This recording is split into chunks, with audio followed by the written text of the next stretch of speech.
que he titulado, parafraseando de alguna manera aquella famosa frase, ¿no?, de Clinton, ¿se acuerda? Cuando dijo, es la economía, estúpidos. Bueno, yo digo, es la democracia, estúpidos. Cuidado, cuidado, porque la violencia engendra violencia. Miren, la tensión entre el ideal de un diálogo racional y la realidad de las prácticas comunicativas, a menudo distorsionadas por el poder, por la ideología o la falta de voluntad para escuchar al otro, la comunicación humana, por su propia naturaleza, busca el entendimiento mutuo y la justificación racional de las acciones y normas, pero en la práctica a menudo se ve obstaculizada por factores que impiden la consecuencia de este ideal, que se contamina por las relaciones de poder, que logran de alguna manera instalar pensamientos únicos, obediencias ciegas y verdades a media. El gobierno de Javier Milei es un ejemplo.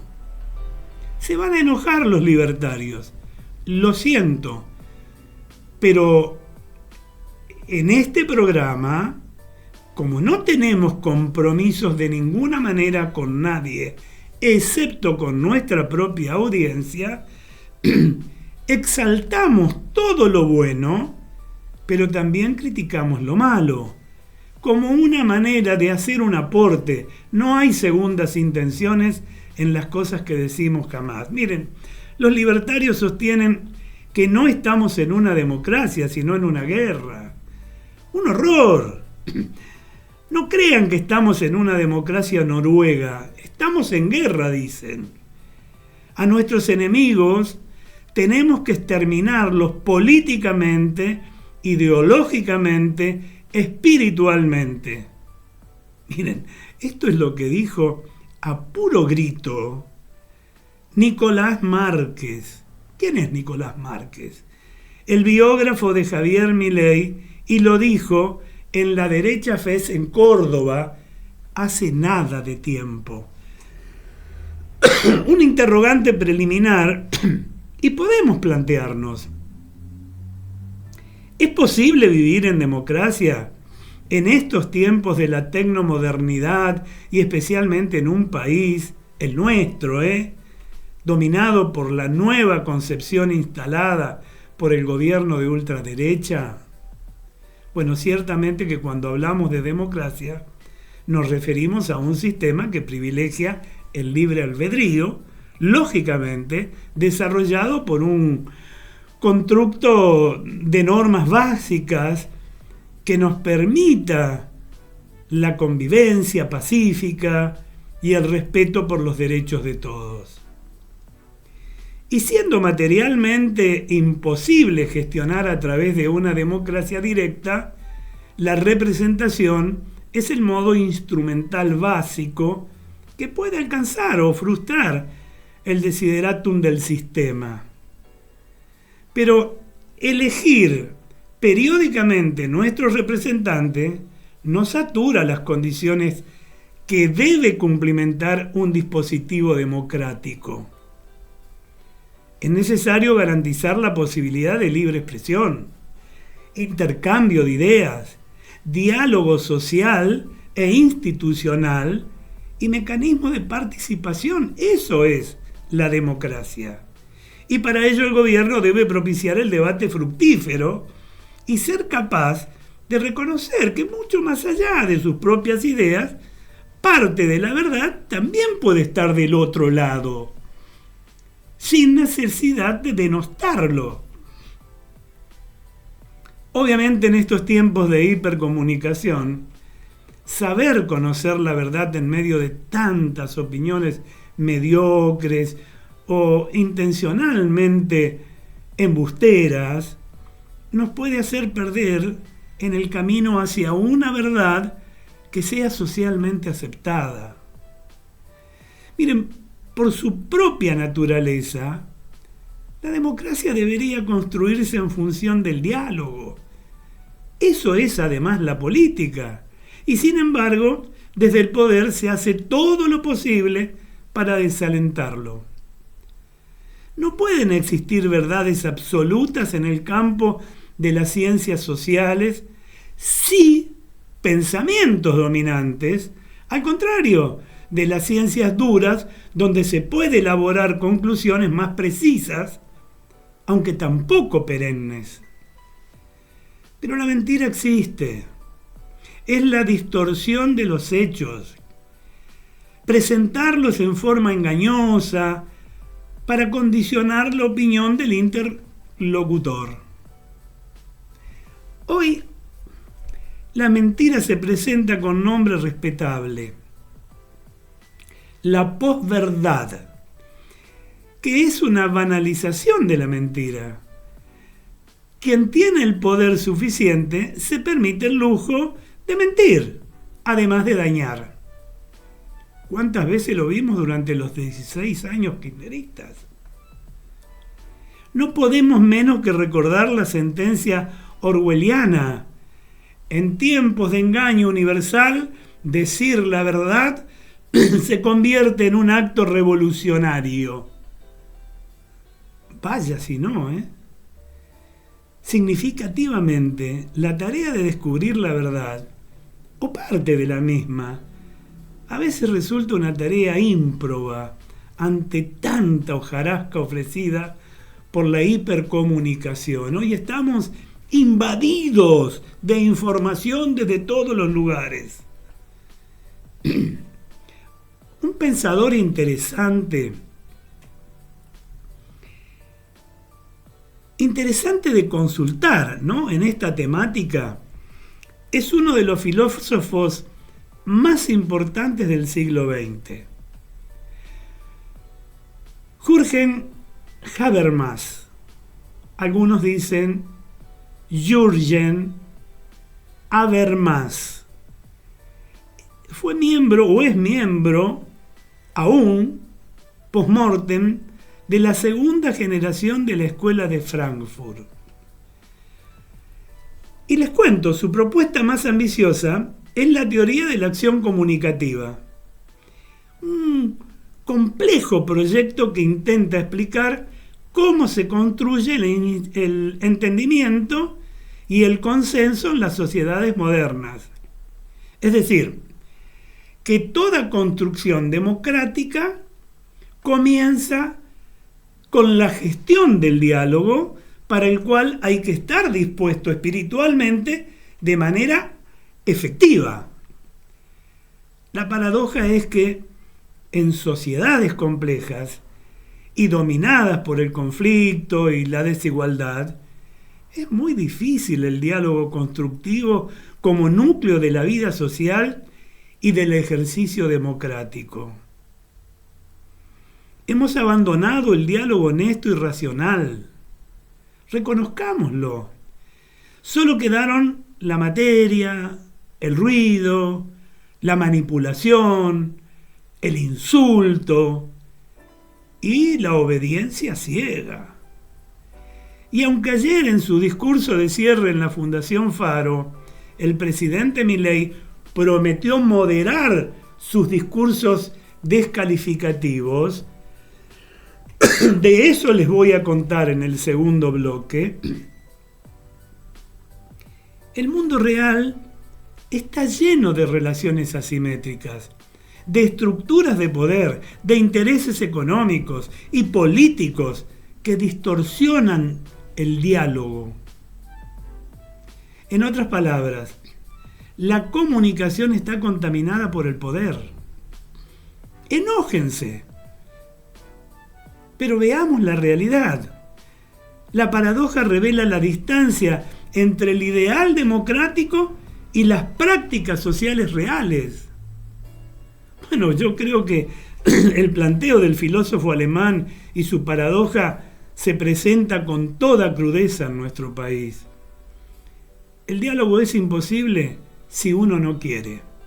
Y especialmente si ese uno es el sector instalado en el poder.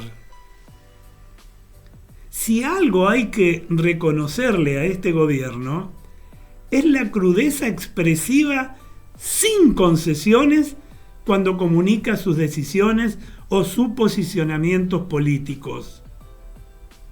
Es más, ha creado un lenguaje propio, yo diría que casi inédito, una alquimia de insultos y términos irónicos inventados para dañar, que representan esa violencia material contenida tras las palabras.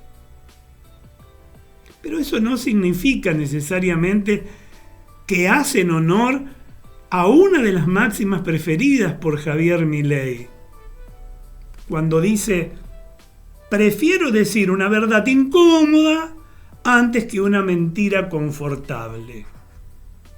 Hasta ahí estaría bien, pero también dentro de su glosario de discursos y posteos presidenciales, como de un ejército de troles, se esconden muchas mentiras que intentan imponerse como verdades inmutables.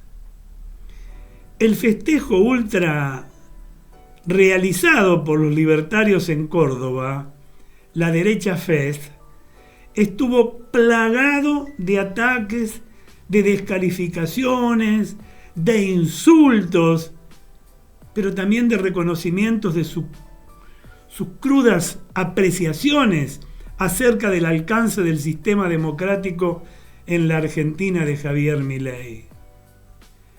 No me refiero solo al patético agravio hacia una figura institucional como es la vicepresidente, al ser tratada por su coequiper de fórmula, no lo olvidemos, como bruta traidora, y respondiendo al canto de insulto por parte de los 2.500 concurrentes. Toda la parafernalia ultraderechista con discursos varios estuvo íntegramente destinada a propagar su violencia. El propio panegirista del presidente, el escritor fascista Nicolás Márquez, dijo a todos los presentes, aquellos que todos sabemos porque es la cantinela de Milei: no estamos en una democracia, estamos en guerra. A los enemigos, referido a los adversarios políticos, hay que exterminarlos. Vaya democracia.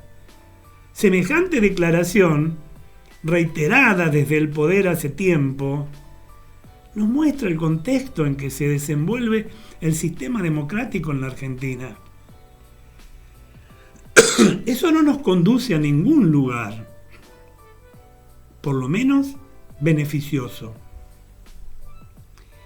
Miren, yo creo que si el filósofo Habermas, que cité, resucitara y cayera en paracaídas en la República Argentina, a mí me parece que moriría nuevamente de vergüenza ante la candidez de su propia teoría.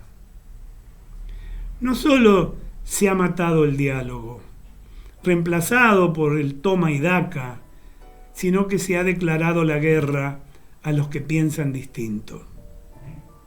Una sociedad alienada se conforma cuando la verdad es reemplazada por la posverdad. En definitiva, la mentira banalizada. Hoy preferimos consumir la basura digital y digitada que racionalizar de alguna manera la realidad. Y si bien es cierto que no existe democracia libre de tensiones generadas por el libre juego de posiciones y debate de opiniones contrapuestas o distintas, directamente es utópico pensar que el modelo libertario sea un modelo democrático. Tiene razón Márquez, no estamos en una democracia noruega. Me animo a decir, ni siquiera en una democracia a secas. Asistimos azorados a un gobierno que hace de la violencia un modus operandi exitoso ante una sociedad mayoritariamente alienada, que aplaude y apoya de manera acrítica. Parece mentira que el liberalismo, que es esencialmente una ideología abierta y libre, se haya convertido en función de gobierno. En este esperpento libertario, cuyo sesgo autoritario de verdad única, obediencia ciega, verticalismo a ultranza, culto a la personalidad, no responde a los leones que vinieron a desatar, a despertar de alguna manera, sino a la manada de corderos que pretenden constituir. No es bueno. La lealtad no es una opción, sino una condición. Es la turbadora frase pronunciada por una funcionaria que habla poco, Karina, pero que dice mucho, convirtiendo la lista oficialista en un refugio de punteros, oportunistas, aduladores. Pero ¿saben qué? Sus capacidades y conocimientos están muy alejados de lo que el país necesita. Aunque el otro lado, o del otro lado, la oferta sigue siendo la misma, que arruinó a todos los argentinos y nos pone en una encrucijada a la hora de elegir. ¿Sabremos hacerlo?